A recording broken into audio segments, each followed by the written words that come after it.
Good afternoon, all. If you are here for the webinar titled The First 30 Days, President Biden's Action on Immigration, you have made it to the right place. I know we're welcoming people as they come into the Zoom room. Thank you so much for tuning in. My name is Maggie Gratz, Deputy Chief of Staff at Lutheran Immigration and Refugee Service. We are ecstatic to have this impressive group of panelists here with us. I want to thank them and all of you for your time and interest. A few housekeeping items before we get started. The session will be recorded and circulated after the event. We encourage you to share it with your colleagues, your family, your friends. We're also live streaming on Facebook, so hello to everyone tuning in there. There will be a question and answer section towards the end of this program. So please, at any point, feel free to submit your questions via our Zoom question and answer box at the bottom of the screen, as well as through Facebook. Simply comment your question and hopefully we'll get to that at the end. A final note, this will be one of LRS's many discussions about the changing immigration system under President Biden. We hope you'll continue to stay engaged. You can do so through our social media pages on Facebook, Twitter, and Instagram at the handle @LIRS.org, as well as through our website, www.lirs.org. I'd now like to turn the conversation over to LRS President and CEO, Krish Vignarajah. Krish. Thanks, Maggie. Good afternoon, everyone, and thank you so much for joining us today. My name is Krish Vignarajah, and I'm the President and CEO of Lutheran Immigration and Refugee Service. For those of you who aren't familiar with us, LRS is the largest faith-based national nonprofit dedicated to immigrants and refugees. We're also one of the oldest. We celebrated our 80th anniversary just a couple years ago. We began our work of welcome in 1939 when LIRS was founded during the Second World War to assist the resettlement of Lutherans persecuted by the Nazi regime. But that mission quickly expanded, and we have supported and empowered more than 500,000 immigrants and refugees since our founding. Today, we're here to talk about what we hope is the dawn of a new day in our work of welcome. After an extraordinarily difficult 4 years, the immigration system in the United States has experienced a sea change in both the tenor and terms of the immigration debate. Since day one, President Biden has demonstrated his commitment to immigration reform, making clear that this issue is a top priority for his administration. In less than a month, he has signed 10 executive orders addressing immigration, including ending discriminatory travel bans and the construction of the border wall, including undocumented people in the census, accelerating efforts to reunite separated families, and much more. Today, Representative Linda Sanchez introduced the U.S. Citizenship Act of 2021 in the House. The bill aims to address root causes of migration, particularly from Central America, and lays out an enforcement plan and policies that broaden legal migration avenues, such as green cards for DACA and TPS recipients from disaster-ravaged nations, a path to citizenship for the nearly 11 million undocumented immigrants, and a reduction of the visa backlog for family-based visas, among other provisions. Needless to say, these actions represent a massive departure from the policies of the past 4 years. While the decimation of our asylum system, refugee resettlement programs, and immigration infrastructure at large under the Trump administration is something many of us would soon forget, it has left a lasting impact. It will take time to rebuild trust, to rebuild our reputation as a humanitarian leader, and to rebuild our broken immigration system, and perhaps to reimagine them all together. You'll learn much more about the ways in which our systems are changing from our expert panel. But while we are excited by the momentum of the past 30 days, there is so much more to be done. I look forward to discussing all that and more. And now I'd like to introduce our panel moderator and my friend, Antonio Tijerino. Antonio is the president and CEO of the Hispanic Heritage Foundation, a national nonprofit focused on education, workforce, leadership, and culture.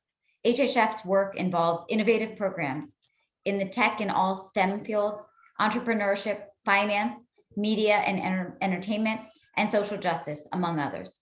Under Antonio's leadership, the organization is recognized as a creative, agile, impact-focused organization held in high esteem by the White House, the US Congress, Fortune 500 companies, other nonprofits, and the government of Mexico.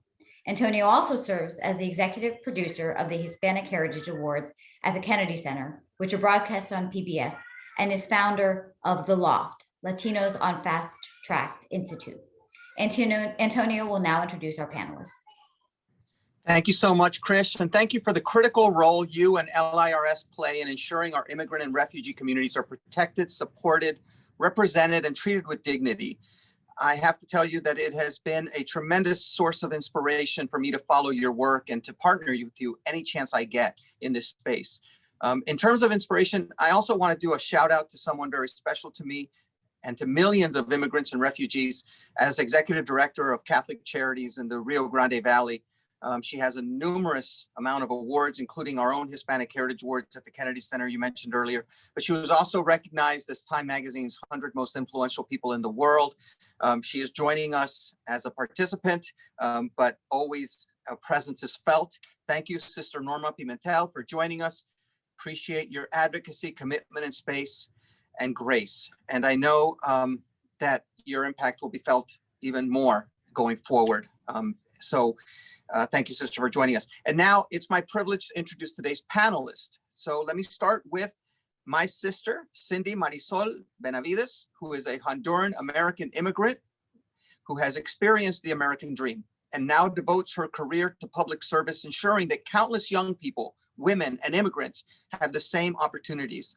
She is currently Chief Executive Officer for the League of United Latin American Citizens, LULAC, the oldest Hispanic civil rights organization in the country. She previously served as CEO and National Director for Civic Engagement and Community Mobilization for LULAC, VP of Field and Political Operations for Voto Latino, which I think is around the time I met her, maybe it was even earlier than that, and as Northern Virginia Political Director for the 2012 CAIN for Virginia Senatorial Campaign. She has been National Director of Community Outreach for the Democratic National Committee and Latino Liaison and Director of Gubernatorial Appointments for Governor Tim Kaine. It's been comforting and galvanizing to have Sindy in her position and serving as a leader in our community, and I could not mean that more. Let me also switch over to Krish, who just introduced me, but I will introduce her because she is the President and CEO of Lutheran Immigration and Refugee Service. She previously served in the Obama White House as Policy Director for First Lady Michelle Obama and at the State Department as Senior Advisor under Secretary of State Hillary Clinton and Secretary of State John Kerry. Krish has committed her career to public service because she knows how differently life could have turned out. Krish was 9 months old when she and her family escaped a country on the brink of civil war and built a life in Maryland. Her parents came to this country with no jobs and $200 in her pockets. I think Krish is the right person for the job she has at LIRS because she has lived and continues to live the refugee immigrant experience through her own life and through her work at LIRS. Thank you, Krish, for having me. Aaron Reichlin-Melnick is Policy Counsel at American Immigration Council, where he works primarily on immigration and court issues and intersection of immigration law and policy. He previously worked as a staff attorney at the council, working on impact litigation, Freedom of Information Act litigations, and practice advisories. Prior to joining the council, he was an Immigrant Justice Corps Fellow, placed as staff attorney at the Immigrant Law Unit of Legal Aid Society in New York City, representing immigrants placed in removal proceedings because of prior criminal conviction. Aaron holds a JD from Georgetown University Law Center and a BA in Politics and East Asian Studies from Brandeis University. And I have to say, Aaron, thank you for your newsletters. I opt out of 95% of newsletters, but I actually forward yours on. That's how valuable the information is on there. Jeremy Robbins is Executive Director of the New American Economy, a bipartisan coalition of more than 500 CEOs and mayors making the economic case for immigration reform. Jeremy previously worked as a policy advisor and special counselor in the office of New York City Mayor Mike Bloomberg, a judicial law clerk on the U.S. Courts of Appeals, and as a Robert L. Bernstein International Human Rights Fellow working on prisoners' rights issues in Argentina, and a litigation associate at WilmerHale in Boston, where he was part of the firm's team representing 6 Bosnian men detained at Guantanamo Bay, Cuba. Jeremy received a JD from Yale Law School and a BA in political science from Brown University. So now I'd like to hand it over to Sindy. Sindy. Mil gracias for that introduction. And I kindly say that Tony is my hermano en la lucha. He really stands next to us, and he oftentimes also paves the way. And I will tell you, when we're having those midnight thoughts in terms of what more can we be doing, Tony's the person I can call at that time to run through any crazy thoughts, to continue to impact our community in a very positive way. And so, Tony, thank you so much for always being who you are as a leader, always being ready to serve, and for all the work that you do in mentoring others to also come along our side. First and foremost, Krish, thank you so much to Lutheran Immigration and Refugee Services for having me be a part of this panel. As background, I am an immigrant, and I was brought to this country undocumented at the age of 1 from Honduras, and understand very well in a very direct way what so many of our undocumented immigrants are experiencing, the fear that exists in our communities, and the fact that we have still so much work after 3 decades of fighting for immigration reform to do in the coming weeks, months, and years. And so, I want to just put this in context and start with the fact that, and I know that Jeremy's going to get into this when we talk about the economy, but we have 11 million undocumented workers, individuals who are residing in the United States. And many of them are our essential workers. As many of you know, LULAC has been fighting really heavily in the meatpacking industry, as well as supporting UFW when it comes to our farm workers. And we know directly from Attorney General Surgeon Adams, that 5 in 6 Latinos have to leave their houses every single day to work and get paid. We are the essential workers of America. And so as I'm thinking already of our Republican members of Congress who are already coming out with statements with only this being introduced a few hours, I just want to remind them of whatever fruit and vegetable they're eating, and or whatever protein they're choosing to eat, that most likely it was an immigrant who helped to make sure that they are nourished. And so, as I think of one, the economic and moral imperative to pass immigration reform, one, we couldn't be more delighted. I took a short pause while joining to answer a couple of Facebook messages from individuals who are undocumented, who are already asking, what does this mean for me? And all those families, I can just, if you can just imagine all those families who are undocumented, who have been waiting for this moment, waiting for something to be introduced in a Congress that is a little bit more friendly, that is making this a priority. Know that so many of us will be tackling this on the backside. And, as we're thinking of what it's going to take all of us, right? We already know that this isn't going to be easy. We know that we're going to have to fight to get this over the finish line. And also, as we look at the U.S. Citizenship Act of 2021, which, by the way, is 353 pages. I haven't reviewed all of it yet, but I'm sure that many of us will be reading it over the weekend and the next coming days. What we know for sure is that when it comes to our dreamer communities, that they are part of a pathway where they're immediately eligible for a green card. And after 3 years, they would apply to become a US citizen. For all others, they would have to wait for 5 years for a green card and then apply for the 3 years.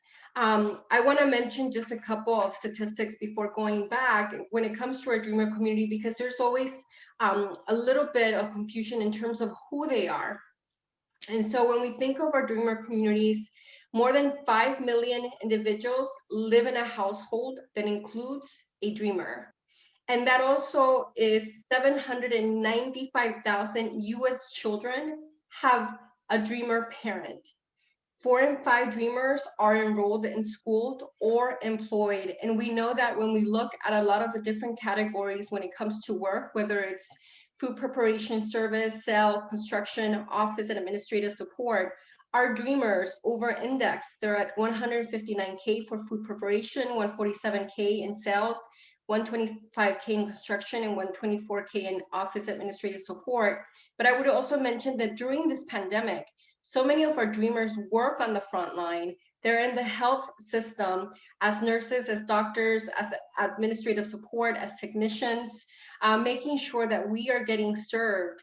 And I would also mention that economic side, that Dreamers own over 144,000 homes in the US and pay over 1.5 billion each year in mortgage payments. So as we're thinking about the impact of this bill, I want to make sure that we understand, and I know that Aaron, Jeremy, and Krish are going to dive into specifics, that we understand how meaningful this bill is for our Dreamer community, a community that has had to fight every step of the way to be heard, a Dreamer community that was ostracized under President Trump, a Dreamer community that has felt fear because of the actions of the previous presidents. And so I'm going to stop there because clearly you can feel and sense my energy, but know that, you know, we are hopeful with this bill, and we're already watching members of Congress who are putting out statements without first reading the bill and considering the different elements. Thank you, Sindy. You always lay it out so perfectly. And so now we'll go over to Krish in terms of giving us some background.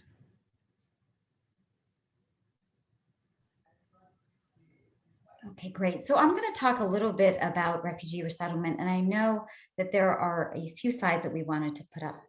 So on President Biden's first day in office, he introduced several immigration-related executive orders. Many concerned asylum and domestic immigration policy and enforcement, but he also took several important steps towards reforming our refugee resettlement system.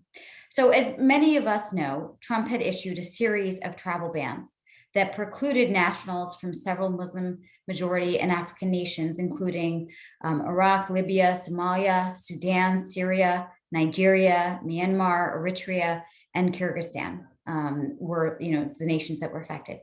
President Biden's order revokes those bans, calling the bans, and I'm going to quote here, a stain on our national conscience and just plain wrong.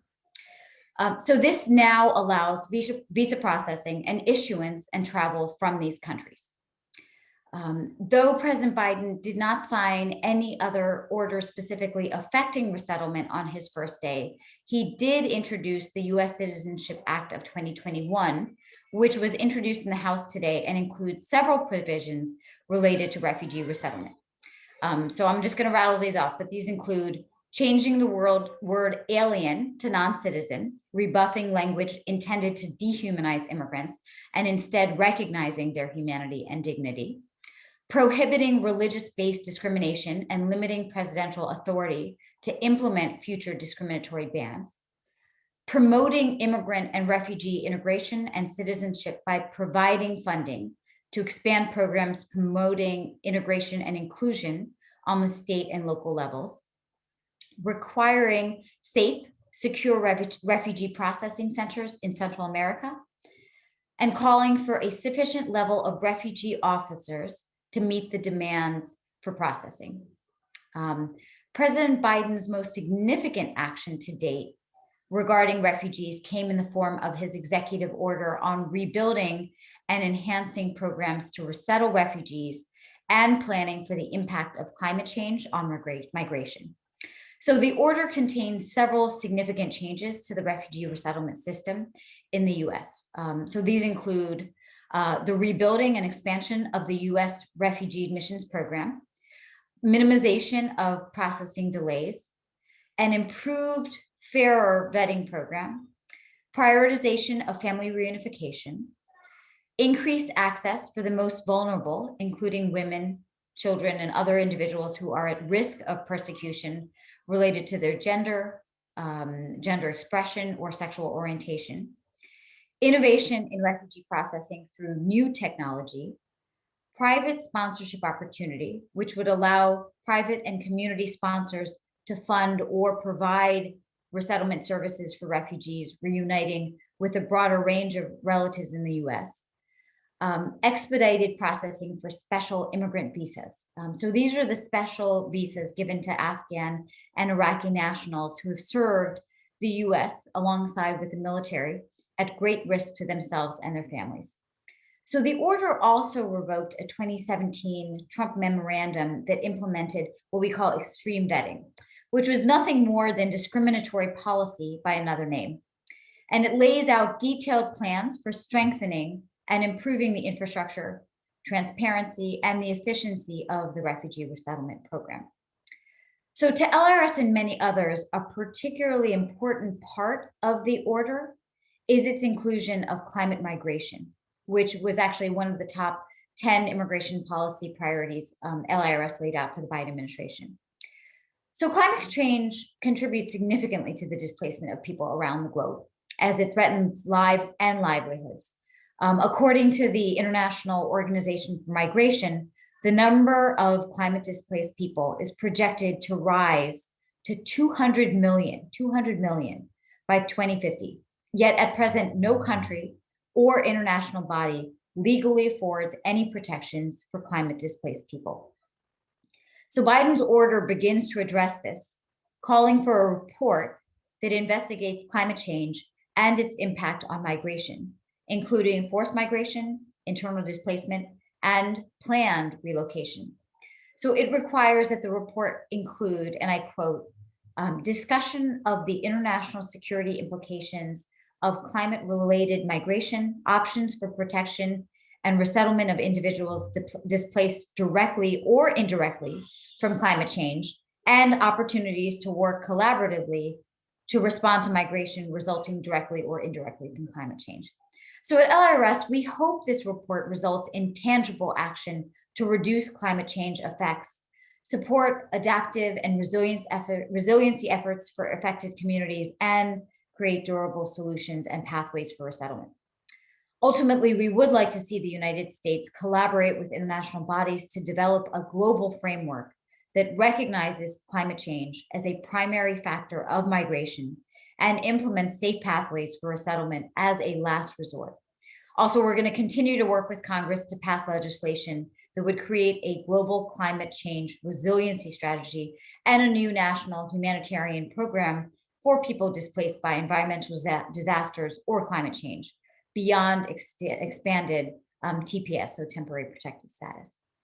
Each fiscal year, the president sets the number of refugees to be admitted during the upcoming year. This is called the Presidential Determination, or PD. Though it's not explicitly laid out in the order, President Biden has spoken publicly about his desire to raise the FY21, so meaning the fiscal year for 2021, the refugee ceiling from the historic low of 15,000 set by the Trump administration to 62,500 and eventually to 125,000 in his first full year as president.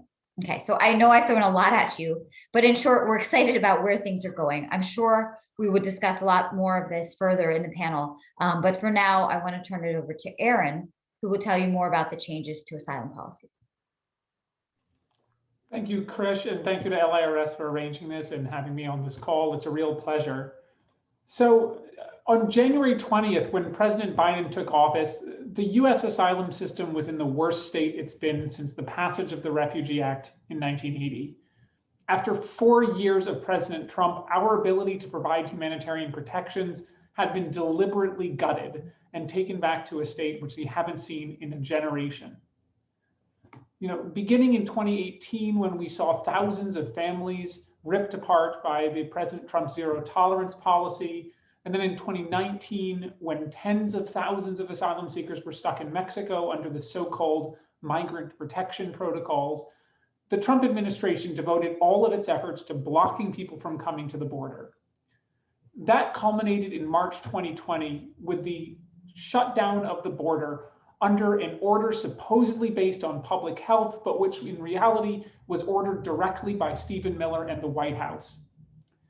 Now, inside the United States, US Citizenship and Immigration Services has the lowest number of people serving as asylum officers and refugee officers in years, thanks to attrition from officers who left when they couldn't continue to go along with the horrific policies they were asked to enact, as well as an ongoing hiring freeze, which had prevented the office from getting any new people to come work there. And at the border on January 20th, despite 10 months to prepare, Customs and Border Protection, CBP, had done absolutely nothing to prepare for the possibility of resuming humanitarian protections at the border. So the Biden administration was faced with an enormous challenge. Now, a month later, things have finally begun to turn around. Some of that started on day one, when President Biden ordered his administration to immediately halt sending people back to Mexico under the so-called Migrant Protection Protocols, MPP. Since the pandemic began in March, MPP hearings had been totally suspended. And yet, despite that, 5,500 people between March and January were sent back to Mexico and told to wait an indefinite period of time for court hearings that may have never come. So on January 20th, President Biden ordered CBP to stop putting new people in MPP, and tomorrow is the day when the first people will be taken out of MPP and allowed to re-enter the United States with dignity. Importantly, however, this process is going a little bit slower than expected because there are so many enormous logistical problems and infrastructure problems caused by this deliberate gutting of the asylum system. But it's not just MPP. President Biden has also issued an important executive order on border processing that aims to rethink how we approach humanitarian protections. Unlike the previous administration, which actively worked to undermine asylum law and make it more restrictive and allow them to turn away more people, President Biden's new executive order requires the government to conduct a comprehensive examination of all current procedures to, quote, evaluate whether the United States provides protection for those fleeing domestic violence, domestic or gang violence, in a manner consistent with international standards. That is such an important change because the previous administration and administrations prior to that didn't make an attempt to bring US asylum law in line with international asylum law, which is more generous, especially to victims of domestic violence and victims of gender-based violence. So the Biden administration has committed to bringing the US's asylum system in line with international standards, which it has not been in line with for a long time. In addition, the bill introduced today would ensure full funding for a regional strategy to address migration in Central America. That includes anti-corruption efforts and funding and efforts taken involved by the State Department and other international aid organizations to make it so that people don't have to flee their countries to seek protection here, with the goal of allowing people to live with dignity in their homes and not feel forced to flee their home countries and come to the US border in a dangerous manner.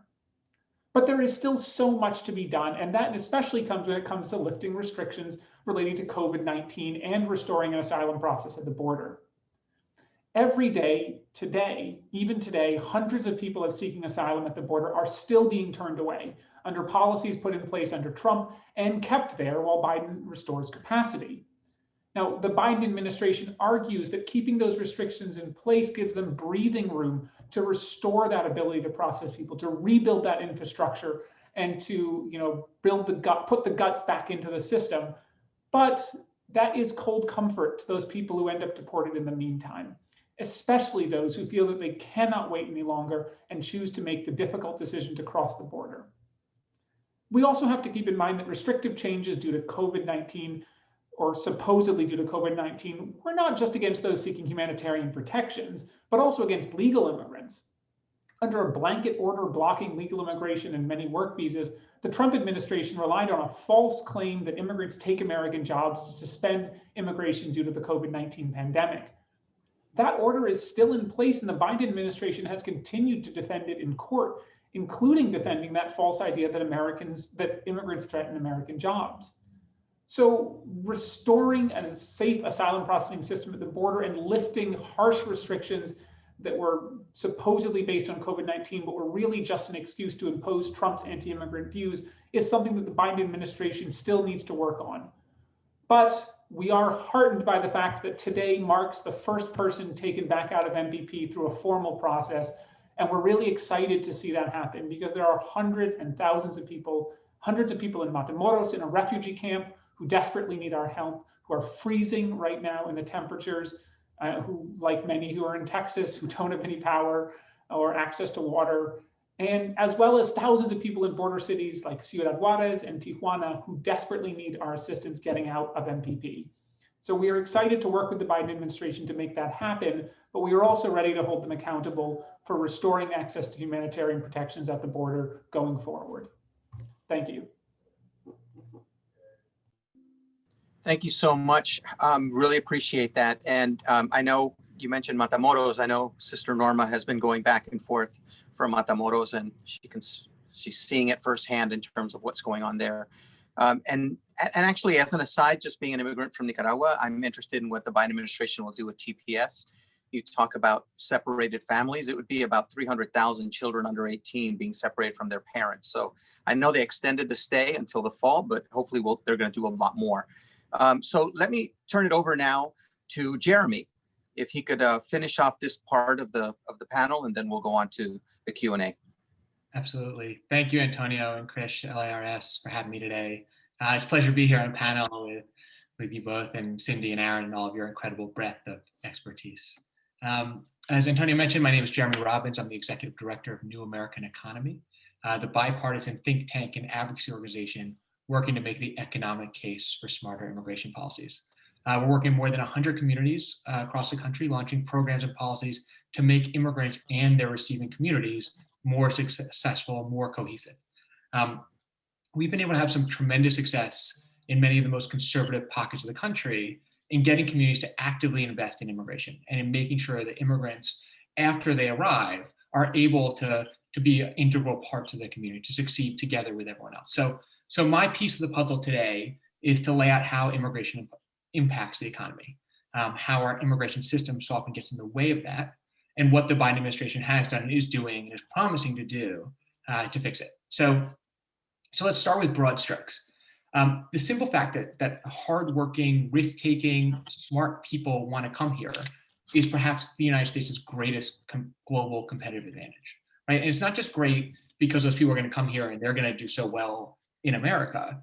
It's great because we're all going to do better, right? It's great because immigration brings new ideas, it brings new energy, it brings new dynamism, it makes communities more vibrant, and it helps keep our economy from stagnating. And we see that in a whole host of different ways. So we see it through the businesses they create. And Sindy talked about this a little bit, but more than 40% of America's greatest companies are Fortune 500 companies, the way we're known all over the world. More than 40% of them have at least one founder who's an immigrant or a child of an immigrant. Right now, there are more than 3 million immigrants across the United States who own businesses today. They're employing millions of American workers. We see the impact of immigration through the roles that immigration are playing in our innovation economy, which is increasingly where the United States needs to lead the world, where more than 75% of all the patents coming from the top US universities have at least one immigrant on them. We see it through the incredible amounts they give back to our economy, and Sindy touched on this too, through consumption and taxes. Sindy talked about the money that they pay buying homes and paying mortgages, but think about taxes and our huge government deficit. Immigrants pay nearly $500 billion a year in taxes, and that leaves them with $1.3 trillion. Trillion is an unfathomable number in spending power that they're injecting back in the economy. And we see it again, as Sindy mentioned, really through the role that they're playing, the tough jobs that they're working every day, that are the jobs that our economy really depends on. Think about the essential workers and the essential industries that keep us safe and keep our society functioning during the pandemic. And those aren't necessarily the coders. Like those are people working really hard jobs in dangerous situations at tough hours for the things that we need, the glue that makes the rest of the economy function. So if you break down those roles and you look at the roles that we've recognized over the last year are the most important to keeping the economy function, immigrants are playing an outsized role in just about every one. Though they're less than 14% of the population, immigrants make up roughly 37% of all home health aides, 29% of physicians, 32% of all psychiatrists that are on the front lines keeping us safe. They play hugely disproportionate roles picking crops, packing meat, transporting goods and services, working in grocery stores, cleaning and disinfecting office buildings, stores, and homes, and otherwise working in the riskiest and toughest jobs in the economy. And if you want to get a good overview of the way immigrants impact the economy writ large, and also the way they're doing it specifically in the community you live in, I'm going to make a shameless plug for one resource we created that I'm immensely proud of. If you all go to www.maptheimpact.org, we built an interactive map where you can put in your address, you can select what kind of filter you want to use. Do you want to look at whether you want to look at what the impact they have nationally is, you want to look at the impact in your state, in your city, in your congressional district, if you're going to lobby Congress, or most recently now, even in your local county. We can tell you how many immigrants are there, what's the profile they're having, how much are they paying in taxes, how many businesses they're starting, how many homes they're buying. And so I think that's really important to have this conversation, understand what we're talking about. So we see this impact, and we've never seen it more than we've seen in the pandemic, but the response to that has been the opposite, and Aaron touched on this. And immigrants were expressly left out of the first COVID relief package, even though they were on the front lines. President Trump blamed them, and as Aaron mentioned, he suspended immigration as if this was the culprit, both of making us sick by bringing the virus, and then again by taking all the jobs when the economy needed to recover.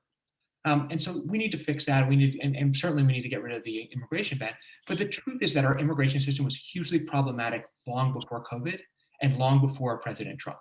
The backlogs to get a green card now stretch to more than 100 years for people from certain countries. For highly skilled immigrants, the scientists, the engineers, the innovation workers we need to power our innovation economy, we set the number we're going to let in 30 years ago when we had an entirely different, we were much smaller population-wise, but also what it meant in terms of the innovation economy was so different. For temporary workers in the low-skilled industries like agriculture, fisheries, hospitality, landscape, and construction that are so important, we know, for our broader economy, we have largely broken visa systems that hurt immigrants and hurt the companies they work for and hurt Americans generally. And there's virtually no path to come here. If you're working in a labor-intensive industry and you don't have family here, there's really no path to come here. There are about 5,000 green cards a year for people who don't have that. We need a system that actually recognizes the role that immigrants are playing in the economy. There's no visa to come here and start a business, even if people invested millions in your business and you've been hiring American workers. I mean, our system is fundamentally broken. And perhaps most importantly, we put almost no effort into supporting immigrants once they come here, to making sure that they succeed. So while other countries are feasting on our pain, rolling out the red carpet because people were turning away, this is a time to fix the system. And so President Biden has his work cut out for him, and I'll do this in about a minute, but some of this work he can do administratively, and he's already doing some of it. So he set up a task force on legal immigration to figure out how do we reduce the wait times and eliminate barriers for immigrants to become citizens when they're here. He's ended the travel ban, so entire sections of the world that were like blocked from coming can now get here. He's restarting a task force on new Americans to look at how we can invest in making immigrants succeed after they get here. How do we make sure they can more easily learn English, find a job, fully integrate into their community? And importantly, he's reviewing President Trump's public charge rule that effectively would bar any immigrant from coming here if they were gonna at some point be poor and need to use government benefits. I mean, can you think of anything more out of tune with the American narrative of we're the country people come to with nothing, work hard, and make a better life? There's still a lot he has to do. He has to, and Aaron touched on a few of those. But the biggest things, the things that have to come from Congress. And so the bill that is being introduced today has a number of things that look directly at our workforce and how do we leverage immigration to grow our economy. And there's several changes, and I won't go through all of these right now, but some of the important ones are eliminating the country caps that have created those 100-year wait times that basically say no country can have more than a certain number of green cards. So if you're a really big country and you send a lot of people here, we're creating this huge bottleneck. We didn't currently count, if you get a green card, we count your spouse, we count your kids. Now they're not going to count that, effectively doubling the number of green cards. We're making it easier for PhDs to come. And interestingly, it experiments. So it has provisions that would have like a pilot program to help local communities decide what do they need. And so we can have more flexibility and more dynamism in the system. It is going to be an uphill climb to get these through Congress, but there's a big push coming in both the House and Senate, and there's a lot to do, and I look forward to discussing how to do it. So thank you for having me today. Thank you for that insight, which is so important. And I want to get on to the panel discussion now. So the question I want to start with is reading you something recently published by immigrant journalist Felipe de la Hoz. Although, and I'm quoting him, although Biden's orders look sweeping on the surface, he wrote, they didn't touch dramatic restraints on asylum, permanent immigration, and work visas. Sure, Muslim majority countries are no longer specifically targeted, but other Trump policies continue to block practically all legal immigration into the United States from all countries. This has been a common refrain among many immigrant activists that these steps are more symbolic than actionable. We've touched on this, but I'd like to dive a little deeper. Can everyone take a crack at it very briefly? And let's start with, well, we might as well start with you, Jeremy, since you're on a roll. Sure. Look, I mean, I think it's a great question. And certainly if you read the executive orders, almost all of them read with effectively saying, we are going to look into doing this. We're going to look into raising the refugee cap. We're going to look into getting rid of the public charge law. And there's some truth to that. And I think there are two things to note about that, one positive and one negative. The negative is, part of it is just the constraints. A lot of the biggest changes are going to require Congress. Right? If you want to add more visas, you need Congress. So you can tinker around the edges, you can reinterpret. And so part of the limitation is that. But a lot of it, but in the positive note, I will say that I think it is too early, and I think it is incorrect to look at something and say, oh, well, this is a promise to do something in the future. He didn't actually do anything. I mean, immigration is in the details. I mean, what really matters is what's happening in the agencies, and agencies are they're big, huge battleships that are hard to steer. And so what these are, and what I take these are in a very positive way, are statements of direction and statements of principle. And what they've done, and one thing I will commend this administration on, is that they have hired a huge number of people who know this issue really well, who have been in this fight for years, and they put them not just in one place or in a symbolic role, talking to the press or talking to outside groups. They have put them everywhere, in the Department of Homeland Security, in the Department of Justice, in the Department of Labor, in the State Department, in the White House itself. And so what they've done is they've set out a policy of things they want to change, and then they've put in place a team of very talented people who, in my 11 years, I've worked with probably 20 people that I've worked closely with who are now in there doing something. And so I do think you will start to see, and a lot of these things aren't sexy, right? It's a small change to a rule, but has a really big impact on the ground. And so I do think it is, though I think that's right technically, that most of these don't do something on day one. I do think that these are huge, dramatic shifts in the direction of immigration law. Did anyone else want to jump in?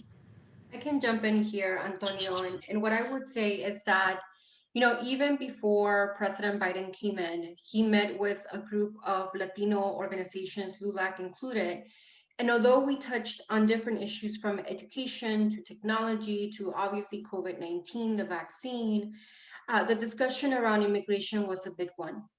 And the most important thing to note is the tone and tenor of the conversation is, I think, planets away from where we have been with the previous administrations. And I say that not being funny, but I say that because it's a completely different way in which this administration is operating, with a value system in place that brings a lens that is more humanitarian and also more fair.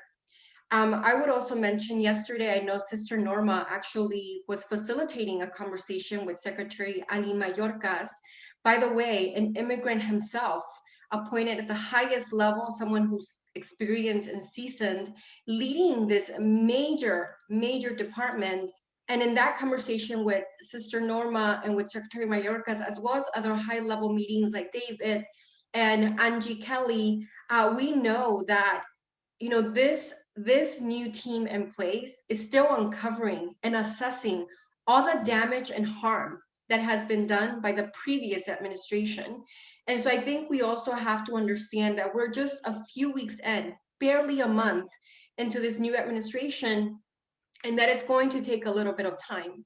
Now, does that give us peace of mind as families continue to be deported, as we have families still waiting at the border, as we see potentially new migration waves coming? No, but we know that they are intentionally, very strategically looking at every single policy that was overturned, that was changed by the previous administration, that has that long-term impact.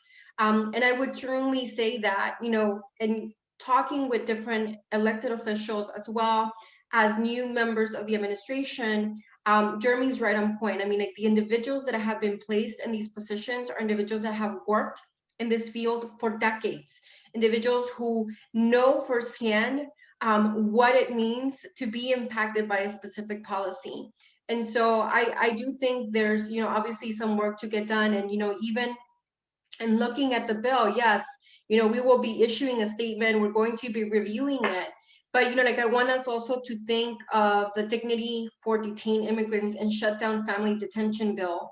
And if there were any things that were excluded that could potentially be included in this bill, for us, the fact that the detention center complex system that included private detentures profited from having our communities placed in these detention centers, that there was no standardization, is something that, we obviously are keeping an eye on, but also looking at, for example, ending mandatory detention and limit post-order detentions, prohibiting fees for monitoring devices, and all these things that have impacted our communities, Antonio, will be important. And absolutely, really looking at the details, looking at specific language will be important. But just even the renaming of alien to non-citizen, I think sends a huge signal of where this administration is going and will be going for the next few months. I always appreciate how you lay things out, Sindy. You make them very digestible for me, and I think for a whole lot of people. That's just a real gift that you have. Anybody else want to weigh in, or we can go to question 2? I'll just quickly chime in because I think that what Jeremy and Sindy said is exactly right. And I think this is where we've got to acknowledge, as I think previous comments have, this isn't just about undoing the last 4 years. It's about recognizing the dysfunction that existed 5, 10 years ago. I think the acknowledgement, as has been said, in terms of it can't just be executive order if we want this to have lasting impact, is a really important point. I also think I just want to stress that the work is complicated by the pandemic. Title 42 is something that remains in place, blocking most migration at the southern border under the auspices of public health. And while the CDC has publicly stated that immigrants do not put Americans at increased risk, it is a difficult argument to make for the general public. And even when not that we should be making policy on the basis of polling, but we have to realize there are political realities. It is going to take an incredible amount of work and mass mobilization of Americans to tell their elected officials that we need these solutions for our broken system and we need them now. And so this is where I think these conversations are really helpful, because I know I've seen even in some of the Q&A posted in the chat, some people are asking, well, what can we do? It's a busy Biden agenda, and kudos to the president for recognizing that we are in the midst of 4 crises. But this is where people speaking out, saying that this is an issue that matters to them, telling their congressional leaders that action needs to be taken, not just to revert to a broken system, but to fix it. I think there is a huge opportunity. Thank you. So question 2, let's start with Jeremy on this one.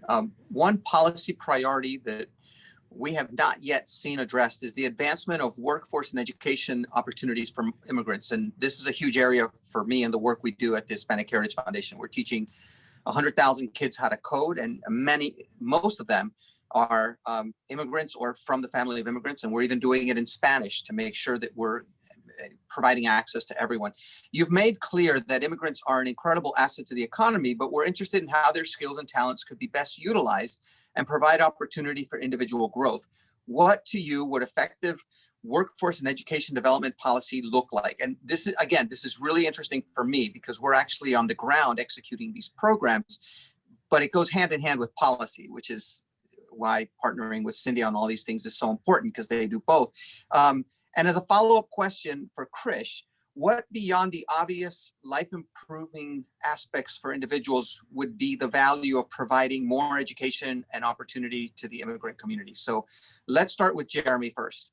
Yeah, thank you, Antonio. And it's a great question. I mean, I think one of the reasons that immigration is such a winner for our societies, our economies, that immigrants tend to have sort of complementary skills. It's not perfect, but immigrants are much more likely to work in sort of labor-intensive jobs, and they're also much more likely to work in innovative, rich jobs. And so you're getting people, when you come into a community, who tend to have different skills, different profiles, different networks, and that's a huge opportunity. But it's also a huge challenge, right? Because you're getting people who who come from a different place. They don't have the social and political capital that someone who's born here and grew up here might have.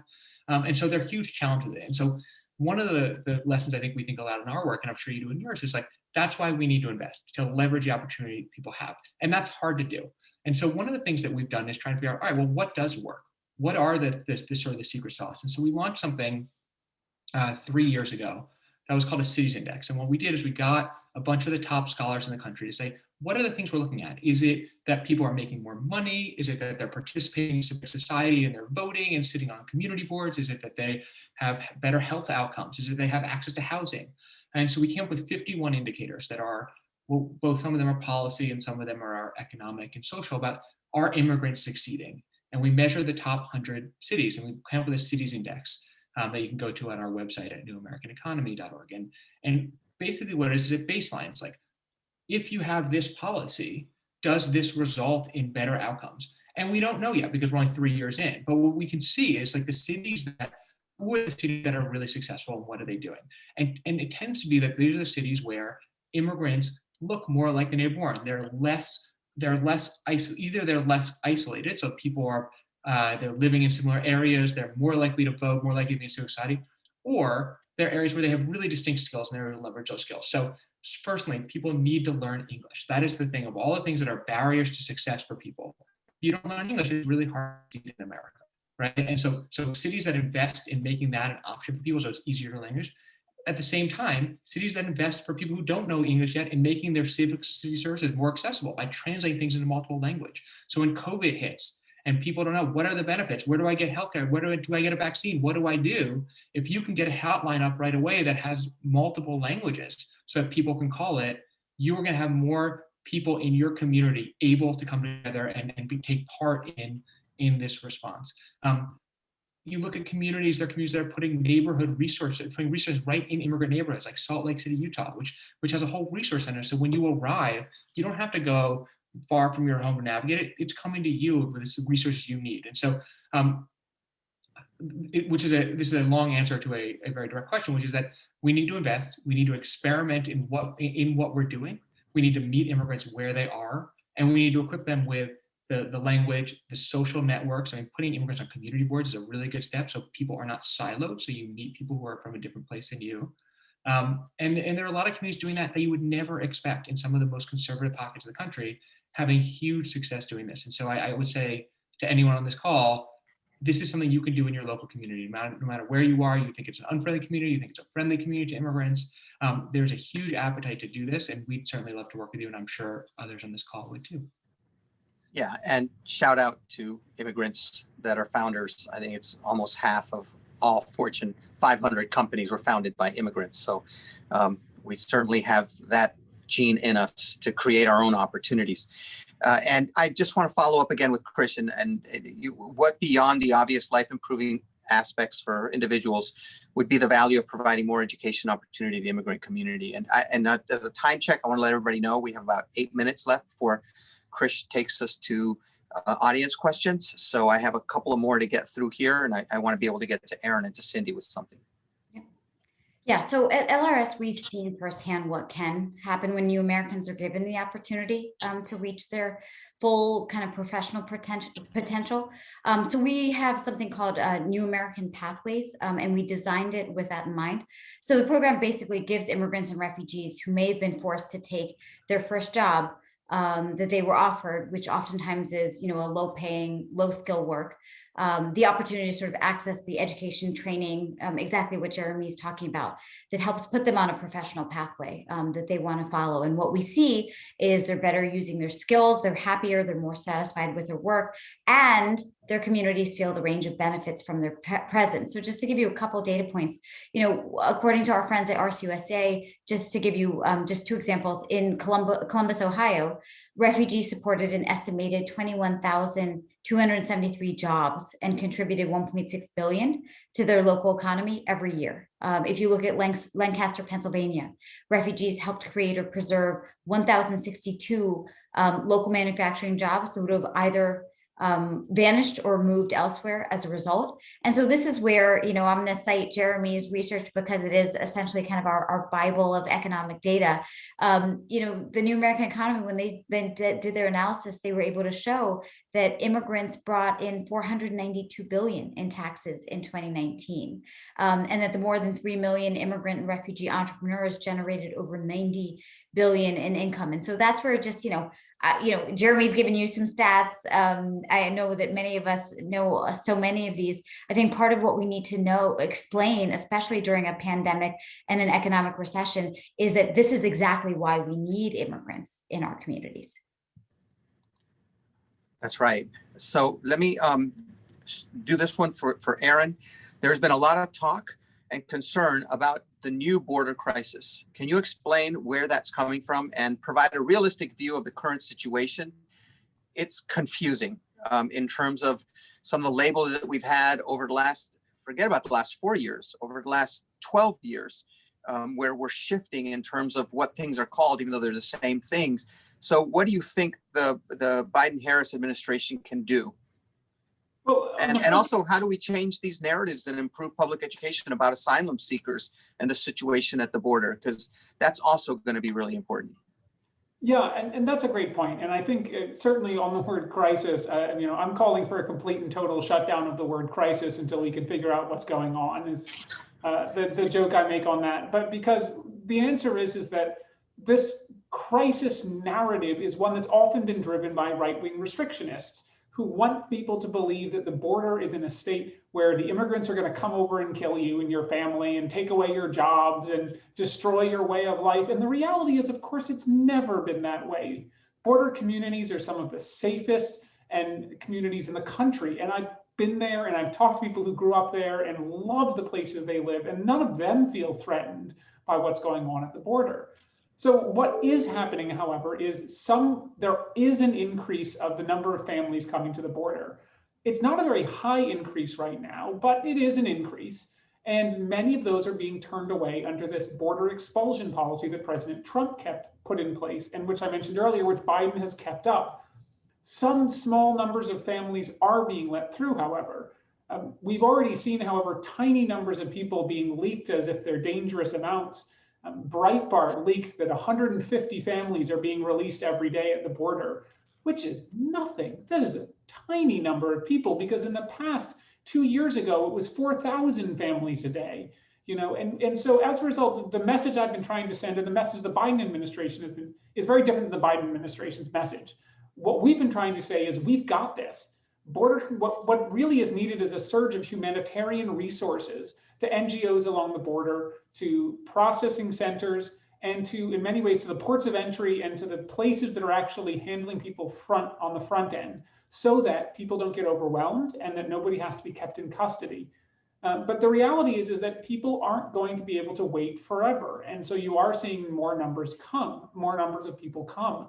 And so the Biden administration is racing against the clock to get systems in place to process people safely. At the same time, I would be really remiss to not point out that refugees are not threatening us due to COVID.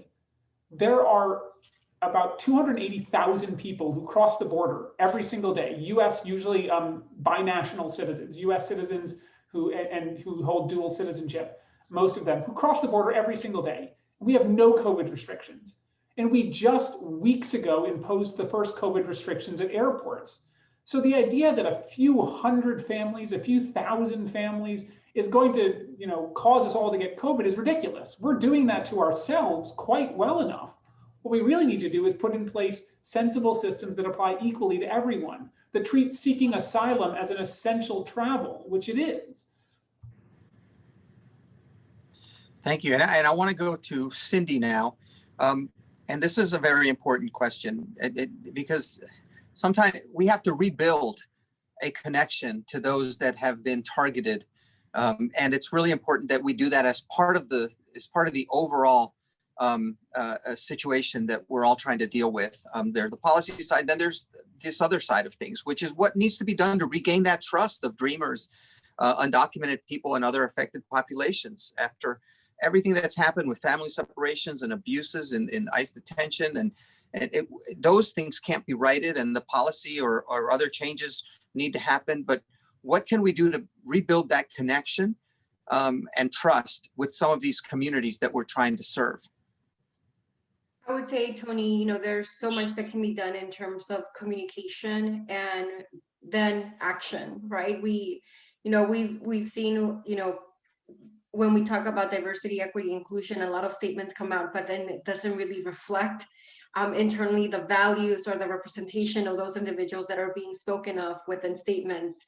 And so, as we look at this issue specifically, Antonio, it is very clear that our community has been under threat for the last few years. And that, we're at a moment when especially our dreamers have ran out of patience. We are wanting to see finally reform and long-term impact through Congress, specifically with our dreamers. And, as we think of this broader bill, which I think it's a step in the right direction, and obviously all of us still have to go back and look at the language and the details and the specifics.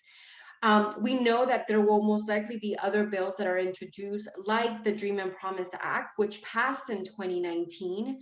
And then also broader beyond that, the Farm Workforce Modernization Act. And why I bring those two specific bills, Tony, is because, again, during this pandemic, it's not enough to say that our farm workers and our essential workers are our heroes and then completely leave them out of COVID relief, and then completely leave them out of worker protections, and then understand that they don't have paid sick medical leave, that they're not able to get a COVID testing, and then you have the public charge rule on top of this. So you have communities who are experiencing food insecurity, who are experiencing financial insecurity, who will not even go to a food pantry to provide for their US citizen children because they're so fearful of accessing anything that's a government resource. And so, Antonio, I think, this administration has to be very clear in communication. It has to be very clear with linear action, with timelines. And one thing that I will point out, right now, we're keeping an eye on what ICE is doing. And the fact is that we're not seeing change. We know, obviously, this administration has to assess what is happening at the Department of Homeland Security, what's happening at the agency level. But if you have a precedent that's saying, let's stop deportation, and then you have ICE turning around and still deporting individuals, at some point, someone needs to step up and put the agency under review to make sure that there's alignment in terms of what is being asked. I would also just mention that, we need to keep in mind that there's already different discussions in terms of this comprehensive bill versus, a piecemeal approach. And I think we're right now looking at the fact that we're looking at all approaches because we don't know exactly what's going to work. And that's just being honest, Tony. The fact is that so many of the service providers, so many of the NGOs, so many of the organizations that have been doing this work have been doing this with string budgets. Yeah. To try to help our communities, our immigrant communities. And don't even get me started with racist and unfair practices when we look at our Black immigrants who are being deported to a country like Haiti, where we're seeing so much turmoil.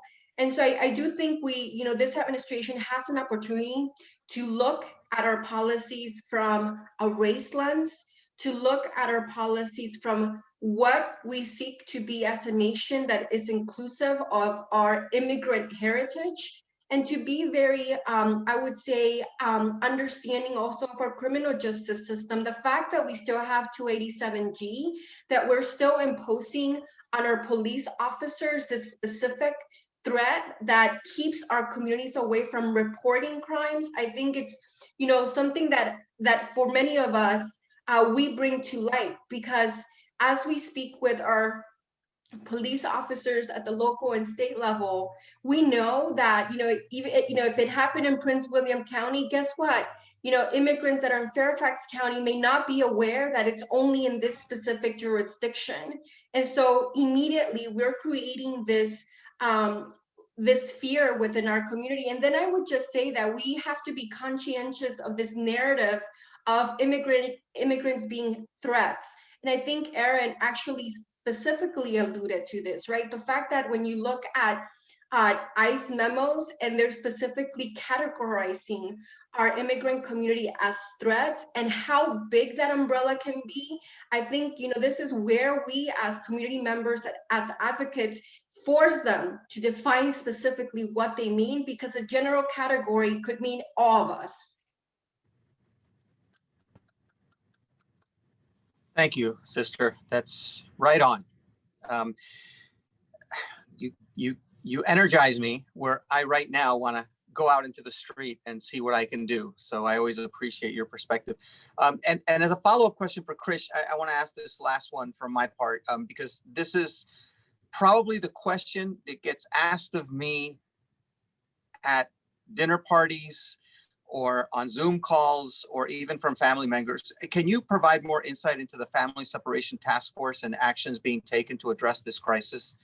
People really want to know, where are we with this? What's going on with those 5,500 or whatever that number is at this point in terms of bringing these families back together? Yeah, it is also the question that LIRS gets asked the most. I think perhaps that is because we were involved in the summer of 2018 as the kids were being separated at the height of the crisis. The federal government had asked us to intervene, but obviously this tragedy is far from over. And the truth is, there are some wrongs that can never really be righted. Parents and children will always have to carry the memory of being literally ripped from their parents' arms. And for the more than, so right now the focus is for the federal task force on the 600 children. They are so far from, the ability to be reunited with a family member, with a parent. So President Biden's executive order does establish a task force to reunify these families. But candidly, this is not going to be easy. And this is where it is a task that all of us need to be committed to continue to put pressure on our political leaders. The record keeping under the so-called zero tolerance policy was so poor that in many cases there is no record of the parents' whereabouts. Many were deported without sufficient records, making them nearly impossible to find from an administrative perspective. We also had a failure of federal agencies under Trump to share what information they did have. In fact, during the lawsuit, this was an issue that came up. But I don't want to say that there isn't hope. There are international organizations that are doing everything that they can, attempting to find parents by word of mouth, through Facebook, through radio ads, and the order does call for recommendations and additional services and support for the affected children and families, including the much needed trauma and mental health services. Family separation can't be undone, but the trauma also, I think we all know can't be undone, but the administration and agencies like LIRS, and I think like so many on this call, in terms of the panelists and audience, I know that we are going to do everything we can to bring the families back together and give them the support they need. And I think one of the important discussion points is also around legal status, to make sure that these children and their parents get the deserved legal status, the support that they need, the compensation, given the tragedy. I can speak firsthand in terms of the reunification piece to this is not always smooth. No matter how much you're related and dependent and care, it is not a smooth process. When I was sent over to a family member somewhere in the Midwest after civil war in Nicaragua, people have moved on with their lives in certain ways and have their own lives, and then all of a sudden you're reconnected with folks, and that has to also be part of this conversation in terms of making sure that those are facilitated, those reunifications. So with that, I will turn it over to Krish to finish us off. Okay. All right. Thank you, Tony. Your moderating is a tough act to follow, but I will do my part.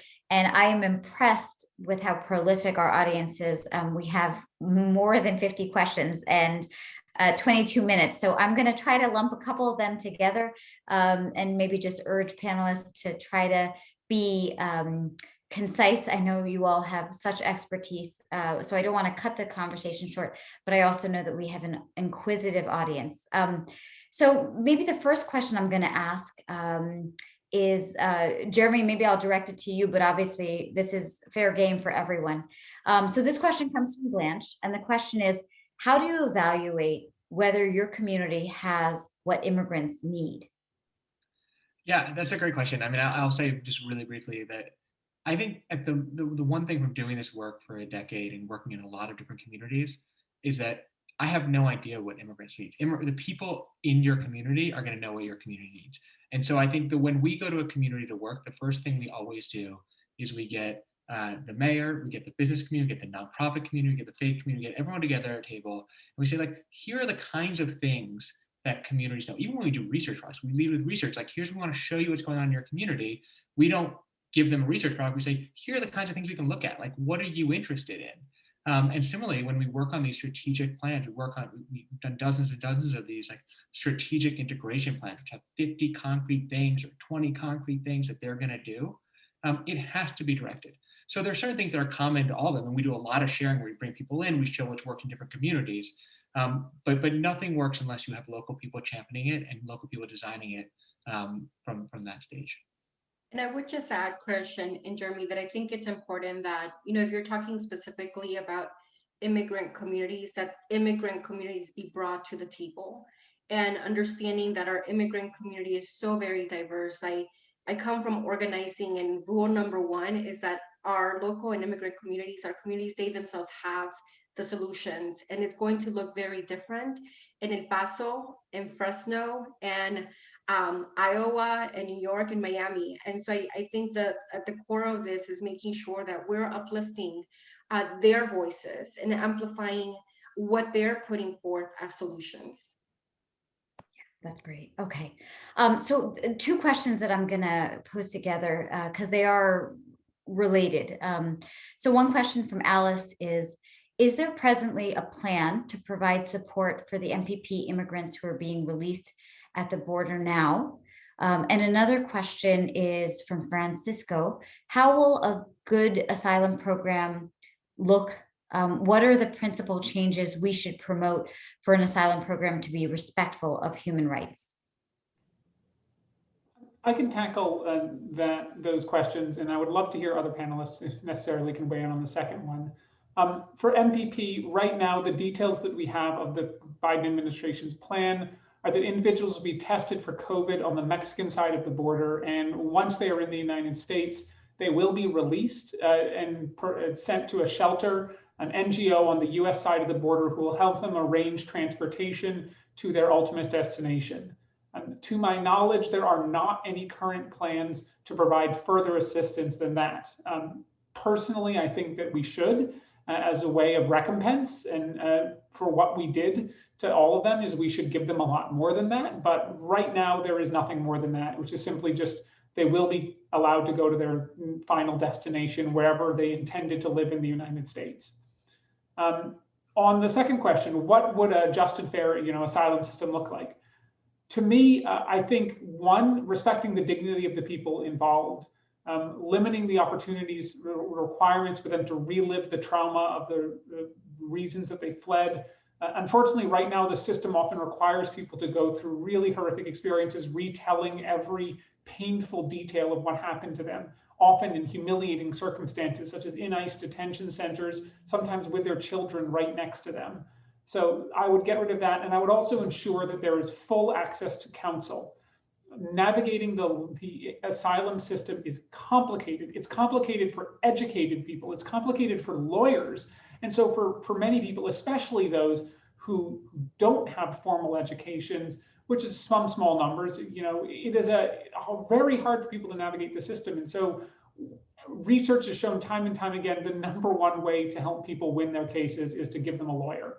And that's not, I don't just say that because I'm a lawyer because we want to get more business for ourselves. I say that because it is proven to be the number one thing that helps people win their cases. Yeah, it is life-saving. Another Related question from Michelle is, do you expect asylum seekers to be arriving in New Mexico? If so, when? And happy to hear, Michelle, that you volunteer with LFS in Albuquerque. So I'll just quickly say, since we have a presence through 2 affiliates in New Mexico as well as in Arizona, that we are starting to see an uptick. And candidly, Tony mentioned Sister Norma and the incredible work she's doing in Texas. As the numbers increase, we will see both kind of a flow through Texas. Some of them will actually go through New Mexico. And anyone in the audience, of course, the border communities are significantly impacted. But the truth is, as we saw in the last couple of years and even before, what was really helpful was actually to see a nationwide response, because obviously the border communities will absorb them initially, but then so many are going to final destinations all around the country. And so having volunteers, having communities that are willing to help is critical. Another couple questions we have are about deportations. So one question from Maya is, why have deportations not been halted? I know speakers have spoken about this. And then another question from Jackie is, what is the legal status of deportations by ICE of asylum seekers from Haiti, Cameroon, and other African nations? And then a final question I'm going to tack on there is, we got a question just about ICE and the fact that there have been so many atrocities that have been documented. Obviously, Sindy, I think you've spoken to this too. Who has kind of a committee of jurisdiction? Kind of how do we put pressure for reforms? I can answer the first one very quickly. The status of the deportation freeze right now is that it's blocked in court. But it's important to note that advocates continue to push the Biden administration to limit deportations anyway. There have been some victories on that front, including a turning around of a plane that was going to send African asylum seekers back to Cameroon, as well as the stopping of some flights to Haiti. But overall, right now, it has largely been business as usual for ICE with some changes.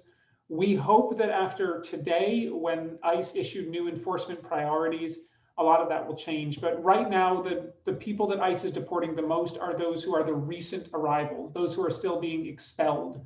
Because even under the new enforcement priorities issued today, individuals who entered the United States after November 1st are still considered a priority for deportation and removal.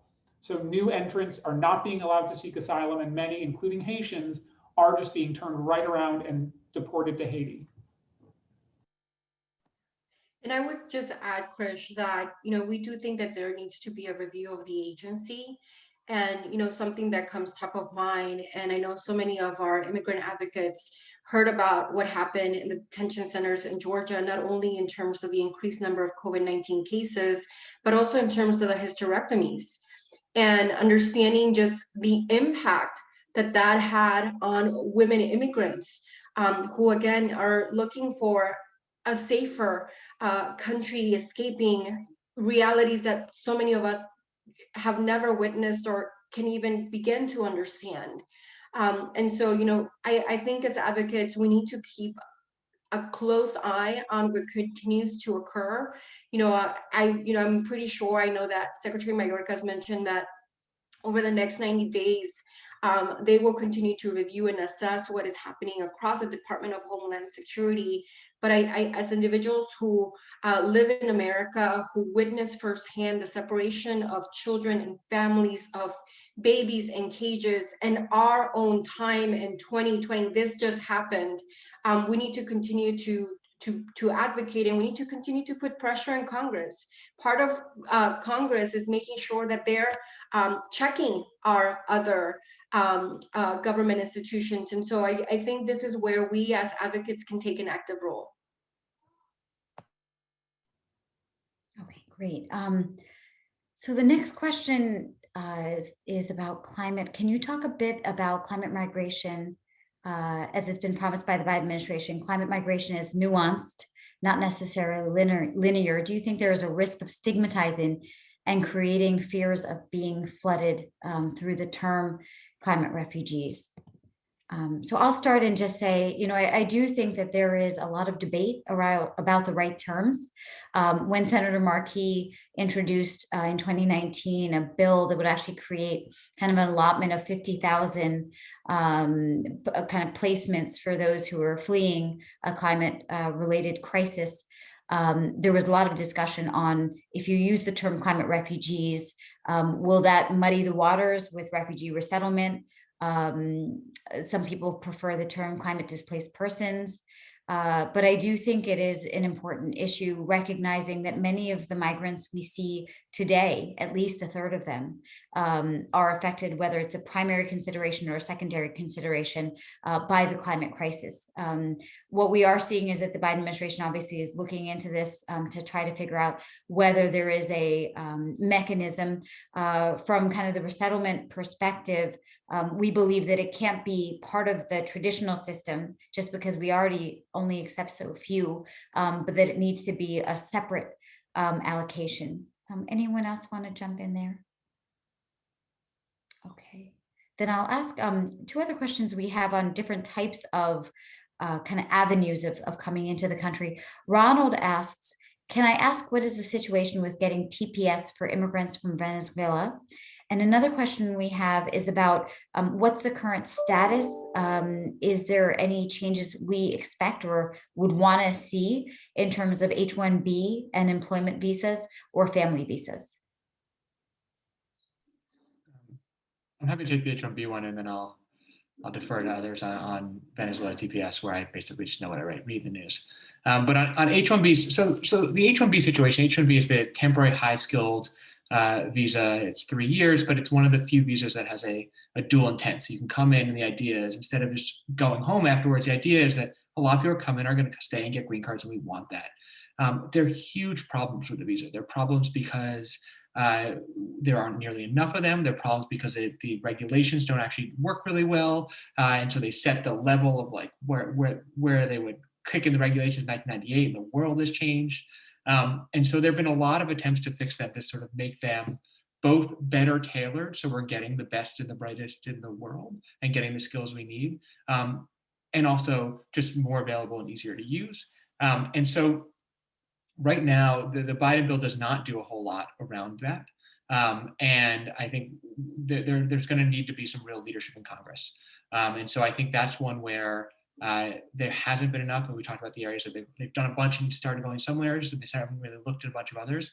That's one where there's going to need to be a compromise, where we say, all right, we are going to change how we figure out who's eligible to get them, but we're going to increase the number, and maybe we'll index it so that in a boom economy we'll get more and sometimes we'll get less. Or maybe we'll make it easier for people to go straight to a green card, so they don't even need to be on this ridiculous road where you can get an H-1B and then have to wait 100 years for a green card, which is what happens for a lot of people from India right now. And so that is one of, I would say, of all the areas that they've looked at, that's the one that I think one of the few that one is the least developed so far, and it's one where actually the politics around that have actually gotten more complicated over the last several years, not less.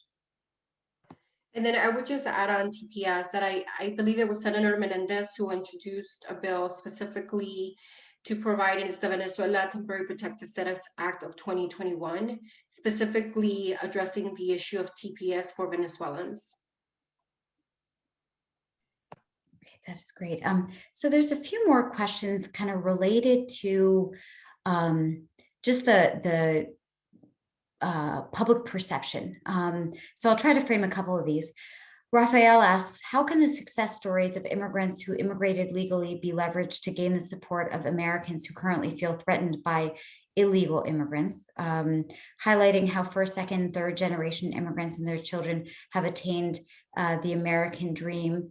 Another question is, one thing we have learned over the past 4 years is that the economic argument against immigration is often just a veil for racism and nativism. What can we do to address these roots so that immigration policy doesn't swing in either direction every 4 years? I have so many thoughts, but Sindy, you go first. I can certainly start there, Krish. And what I would say is that, you know, the narrative and framing of immigrants did not end on January 16 when we had a new administration come into office, and the work that we have ahead in terms of shifting that narrative to make sure that we understand truly our immigrant heritage is very important. And as a Latino civil rights organization, oftentimes Latinos are equated as immigrants, but in fact, before Texas, it was Texas, or Nuevo Mexico was New Mexico. We had our community who lived there beyond that, before that territory was annexed into the US. And when it was annexed, they were granted automatically US citizenship. And there were a couple of provisions where they could keep their land. And then we know that there were a lot of laws that came after that dispossessed them of their land.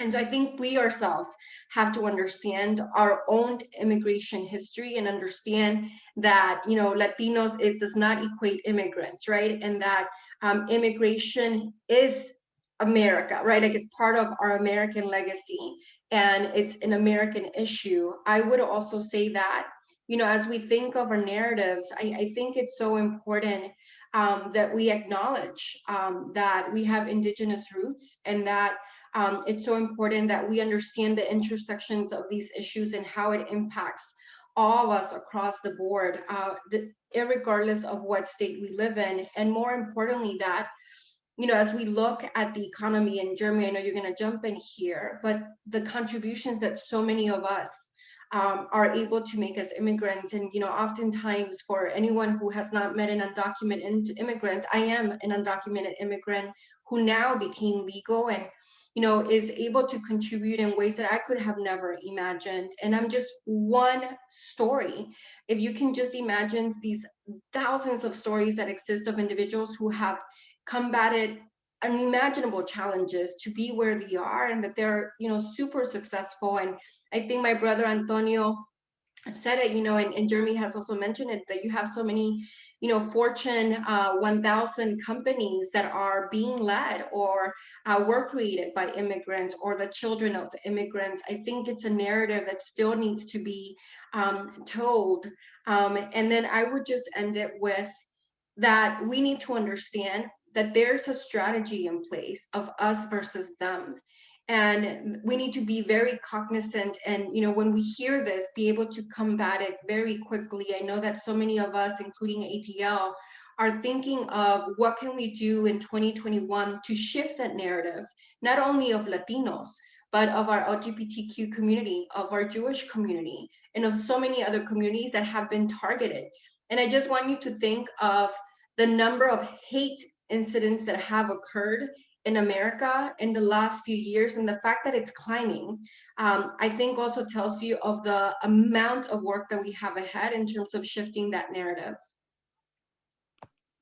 I agree 1,000% with everything Sindy just said, and I think it's so spot on. I mean, we are a data-driven organization. Like, we are showing the economic contributions every day, but our data only has impact if we get people to listen to it, to internalize it and hear it. And that is 100% about stories.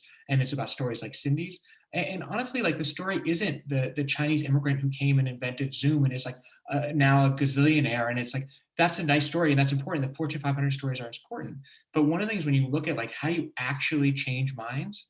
It's the stories of, it's not those stories. It's the story of like the person working 3 jobs, getting their kids through school, doing sort of night school, and like they're a nurse treating COVID. Like, people just like struggling, but like struggling like us. Cause like one of the fundamental things I think Sindy got at hugely is, if it's us versus them, if you think about your community as people who just look like you, then immigration does seem like a threat because it's different.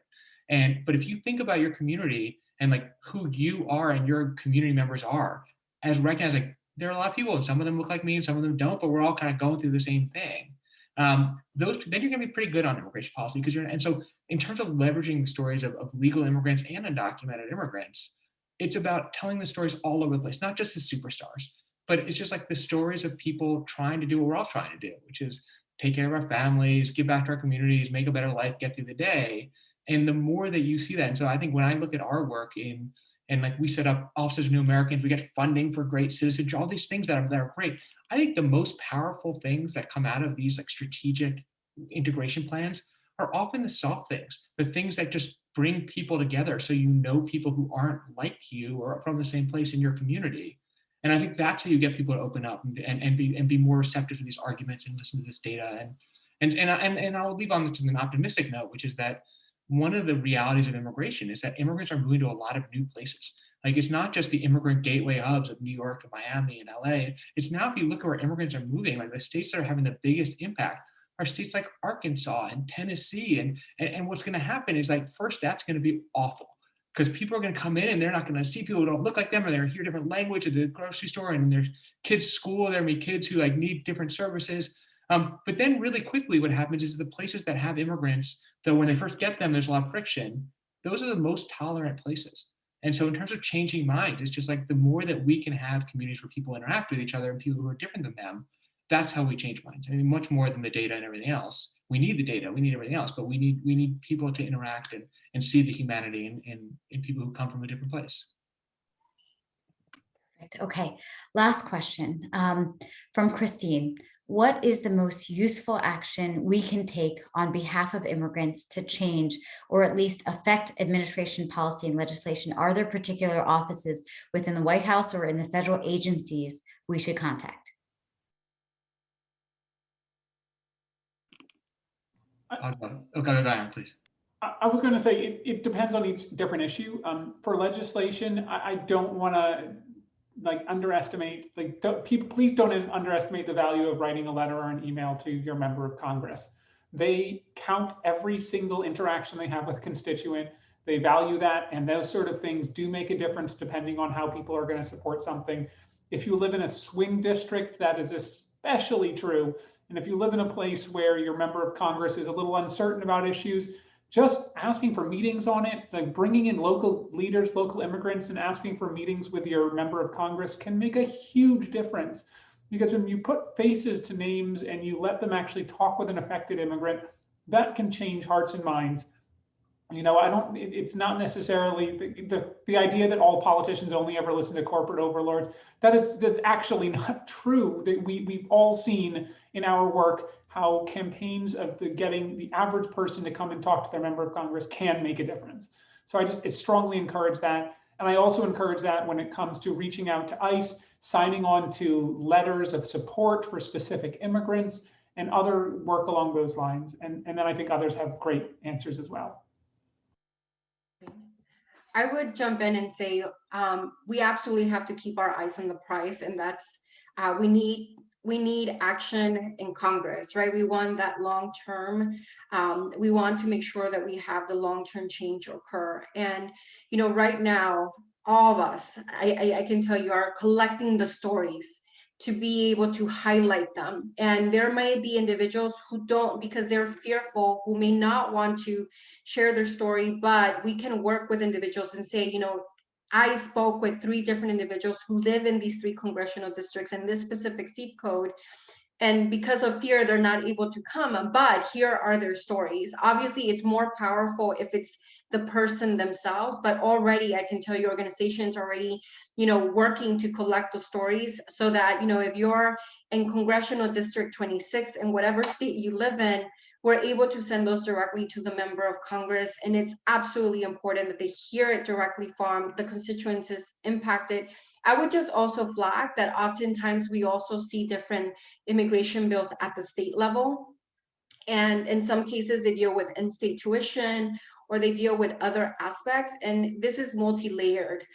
So obviously federal is what we're going for, but you know, oftentimes depending on what state you're in, you also see some state bills that are dropping at the state level that are harmful and or that are positive. I'll just say, in the interest of time, I mean, I agree 1,000%. I mean, as someone who spends a lot of time in congressional offices, the staff and the members themselves cite you the op-ed that ran that day. They read every one, they see it, and it's easy to feel like, oh, I don't have a voice, I'm not like some big important person. It's like, yes, you do. Like, just tell your story. We as an organization, I mean, people can reach out to me, like, but all organizations do. Like, we have a team of freelance journalists that just help people tell their story in op-eds and feature stories because they have such huge impact. And as Sindy said, like, things are moving everywhere. If you're in Florida or you're in Texas right now, and there are bills to repeal the State Dream Act. If you're in Colorado, there's a licensure bill that could make it much easier for immigrants to come work. Wherever you are, there are things going on. And so all of our organizations, I think, are there to help you get involved, to tell your story. And it matters so much more than you think. A letter to the editor, an op-ed, showing up in an office. So please do get involved. Awesome. Okay. Well, thank you so much to our audience for your fantastic questions. I know there were so many more that we couldn't ask and answer, but hopefully this is not the end of this conversation, but very much the beginning. Also appreciated the comment, and I want to make sure that the panelists saw it, of one of our audience members who said, "You guys are awesome. I love what I heard and how you guys are handling all those issues." I think that speaks to what I certainly heard and what I think many of our audience members heard. So really, thank you to LULAC and the Hispanic Heritage Foundation for co-hosting this great event. Thank you to our moderator, my brother Antonio Tijerino, and to our panelists, Sindy, Benavides, Aaron, Jeremy. I hope that our conversation today is one of many to come. I have no doubt that the U.S. immigration system will continue to change at breakneck speed. And so we're going to do our best to help you keep up. So please, if you want to learn more, I know some people had asked about the slides. We will post a version of them on our website. So if you just visit us at on Facebook, Twitter, or Instagram at LIRS.org and sign up for our newsletter to stay apprised of future events like this one, we expect many more. So thank you again and have a great afternoon and evening.